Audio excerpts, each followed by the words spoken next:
now, as we talked about earlier, we see it with our own eyes, open auction, any country, any company, anybody that has money. The politicians will now literally say, I am now working for this guy. As Trump says, gave me a strong we'll do it. And the press never covers it. Almost never, right? So you're telling me you're doing an article on the infrastructure bill or Build Back Better, etc. And you're not going to mention the enormous amount of money that every lobbyist spent on that bill?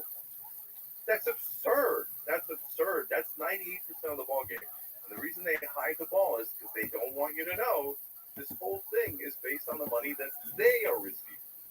And by the way, that one more thing about that, like, it's that the ads themselves actually, they work, and they work pretty well. But that's not the main reason you spend money on ads. You spend the money in ads to get friendly coverage from the content, from the free media that you're getting from that same outlet. And so since every newspaper and every television station and network knows that the Democratic Party and the Republican Party are their top clients, they're going to get billions of dollars from them. They never really criticize the Republican and Democratic Party. On the other hand, if you're an outsider, they'll rip your face off. That's also really interesting. So if you're an advertiser, if you're a big pharma and you're advertising, it's not that the advertisement works. It's that the hosts are too afraid, not like explicitly, just even implicitly. They're self-censoring. They're not going to have any guests that are like controversial anti-big pharma, or they're not going to make any jokes about big pharma. They're not going to make and that continues and expands. That's really interesting.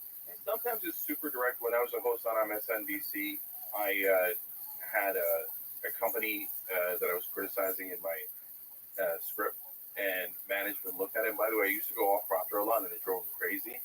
Not because I wasn't good at it. I think my ratings went up whenever I went off prompter, but because they couldn't pre-approve the script. And what do they want to pre-approve? Hey, are you going to criticize one of our sponsors, one of our advertisers, etc.? So we had a giant fight over it, and the compromise was I moved them lower in the script, but kept them in the story, right? So sometimes it's super direct like that, but way more often, it's implicit, it's indirect. You don't have to say it, right? So I give you a spectacular example of it so that you get a sense of how it works implicitly.